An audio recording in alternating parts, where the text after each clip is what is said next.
യേശു നമ്മുടെ പ്രകാശമാണ്. അവൻ വന്നിരിക്കുന്നത് ഇരുളിൽ കിടന്ന മനുഷ്യനെ പ്രകാശത്തിലേക്ക് നയിക്കാനാണ്. അതിനുവേണ്ടി സ്വയം ഇല്ലാതായി. ഓരോ തുള്ളി ചോരയും നമ്മുടെ രക്ഷയ്ക്ക് വേണ്ടി നൽകി അവൻ മരിച്ചു. തീർന്നില്ല, അവൻ ഉത്ഥാനം ചെയ്തു. യുഗാന്ത്യം വരെ നിങ്ങളോടുകൂടെ ഞാനുണ്ട് എന്ന് അവൻ നമ്മോട് പറഞ്ഞിട്ടുണ്ട്.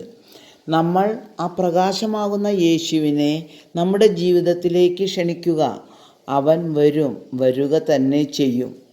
ഇന്നും പലരുടെ ജീവിതത്തിലും പല അത്ഭുതങ്ങളോ അടയാളങ്ങളോ അവൻ നൽകി ജീവിക്കുന്നു. അവൻ്റെ സാന്നിധ്യം അറിയിക്കുന്നു. നിങ്ങൾ ആ പ്രകാശത്തെ ആദരിക്കുക, ഭയപ്പെടുക. അപ്പോൾ നിങ്ങൾക്ക് വേണ്ടി നീതിസൂര്യൻ ഉദിക്കും. അതിൻ്റെ ചിറകുകളിൽ സൗഖ്യമുണ്ട്. തൊഴുത്തിൽ നിന്നും വരുന്ന പശുക്കുട്ടിയെന്ന പോലെ നിങ്ങൾ തുള്ളിച്ചാടും. സൈന്യങ്ങളുടെ കർത്താവാണ് പറയുന്നത്. പ്രസവിച്ച് വീണ കുഞ്ഞുങ്ങൾ ആദ്യ ദിനങ്ങളിൽ വെറുതെ തുള്ളിച്ചാടി കളിക്കും. എന്നിട്ട് അമ്മയുടെ അടുത്ത് പോയി പാൽ കുടിക്കും. അത് കഴിഞ്ഞ് വീണ്ടും വന്ന് തുള്ളിച്ചാടും.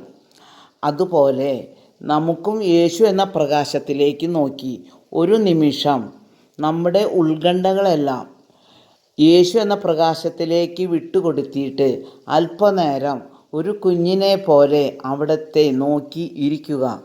സർവവും അവിടത്തെ മുമ്പിൽ കൊടുത്തിട്ട് നീ ശാന്തമാകുക. യേശു പറയുന്നു, നിങ്ങളുടെ ഉത്കണ്ഠകളെല്ലാം എന്നെ ഏൽപ്പിക്കുവിൻ, ഞാൻ നിങ്ങളുടെ കാര്യത്തിൽ ശ്രദ്ധാലുവാണ്. യേശുവാണ് ഇത് പറയുന്നത്. നമുക്ക് യേശു എന്ന പ്രകാശത്തിലേക്ക് സർവവും പ്രതിഷ്ഠിച്ച് യാചനാരൂപത്തിൽ അവിടത്തെ മുമ്പിൽ മുട്ടുകുത്താം. നമ്മെ ദൈവം അനുഗ്രഹിക്കട്ടെ. ആമേൻ.